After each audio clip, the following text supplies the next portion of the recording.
Assalamualaikum warahmatullahi wabarakatuh. Saya Yusuf Erlian Antaril, NPM 2317051083. Di sini saya ingin mengerjakan atau mempresentasikan hasil kerja saya, yaitu kuis praktikum mata kuliah AI. Nah, jadi kuisnya itu membuat contoh studi kasus sistem pakar.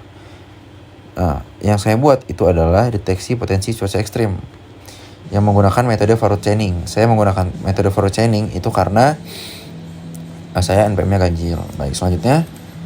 Nah, deskripsi kasus. Jadi di sistem pakar ini digunakan untuk mendeteksi potensi cuaca ekstrim. Itu ada contohnya badai tropis, waspada banjir, siaga bahaya laut, iklim ekstrim, banjir bandang, cuaca normal. Jadi berdasarkan gejala cuaca yang diamati. Jadi outputnya adalah dari antara 6 ini gitu. Nah, sebelumnya kita lihat dulu ada fakta-fakta yang bisa dideteksi. Nah, ada 5 fakta. Ada tekanan udara rendahnya, itu udara rendah atau tidak. Nanti maksudnya true atau false gitu. Ada angin kencang, true atau false, curah hujan tinggi, suhu turun drastis, sama gelombang laut tinggi gitu. Ini yang bakal kita cek. Di mana di antara ini yang true gitu. Selanjutnya ada aturan if then atau rule base-nya, ataupun bisa disebut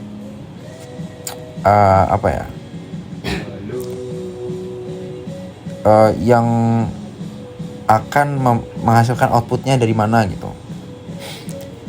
Nah, jadi yang pertama itu ada if tekanan udara rendah and angin kencang then potensi badai tropis. Nah, jika kenapa ini gimana maksudnya? Jadi contohnya kalau seumpamanya kita mempunyai faktanya tekanan udaranya rendah dan faktanya anginnya kencang, berarti akan potensi badai tropis itu benar gitu adanya gitu. Lanjut ke rules kedua, if curah hujan tinggi and tekanan udara rendah then waspada banjir.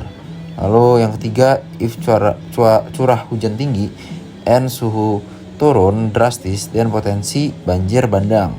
Lalu yang keempat, if potensi badai tropis and gelombang laut tinggi dan siaga bahaya laut. Nah, R5, if angin kencang and suhu turun drastis then potensi perubahan iklim ekstrim. Yang R6, if tidak ada aturan yang terpenuhi then cuaca normal gitu. Jadi aturan-aturan ini jadi dasar gitu untuk pengambilan keputusan dari sistem pakarnya.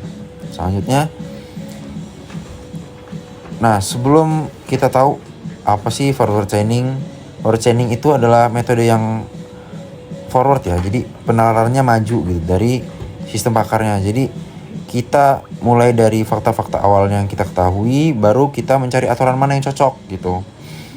Baru kita simpulkan dari fakta yang kita miliki gitu. Kalau di logika ini bisa disebut juga data driven reasoning gitu. Nah, langsung aja. Jadi faktanya itu ada 1, 2, 3, 4, 5. Ada 5. Yang pertama, tekanan udara rendah true, angin kencangnya true, curah hujan tingginya true, suhu turun drastisnya true, lalu gelombang laut tingginya false. Nah, kita lihat nih. Kalau yang di sini fakta 1 tekanan udara rendah dan angin kencang. Tekanan udara rendah, angin kencang ini jadi R1 nih. Jadi potensi badai tropis. Nah, F1 plus F2 ini hasil R1, potensi badai tropis. Lalu yang selanjutnya kita gabungkan nih F1 dengan F3, tekanan udara rendah, curah hujan tinggi,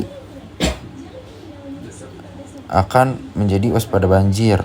Nih, F1-nya tadi tekanan udara rendah, curah hujan tinggi. Tekanan udara rendah, curah hujan tinggi, waspada banjir.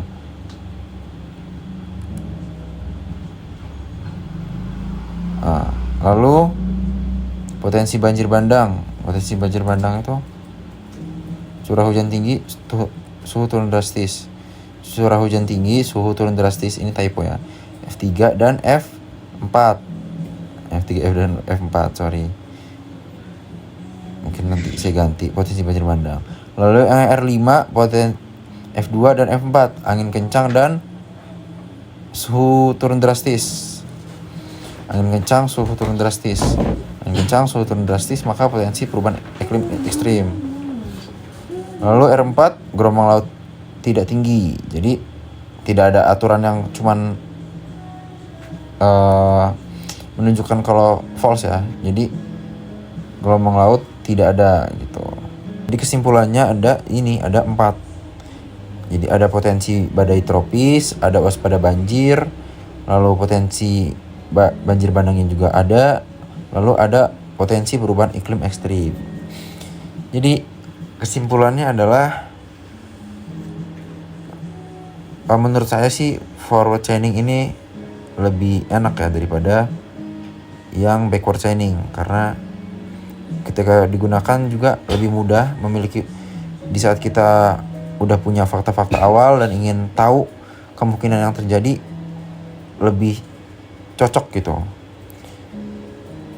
Lalu kesimpulannya juga sistem pakar ini berhasil menghubungkan fakta dan gejala-gejalanya gitu. Mungkin udah sekian yang dapat saya sampaikan. Terima kasih. Mohon maaf atas segala kesalahan. Wassalamualaikum warahmatullahi wabarakatuh.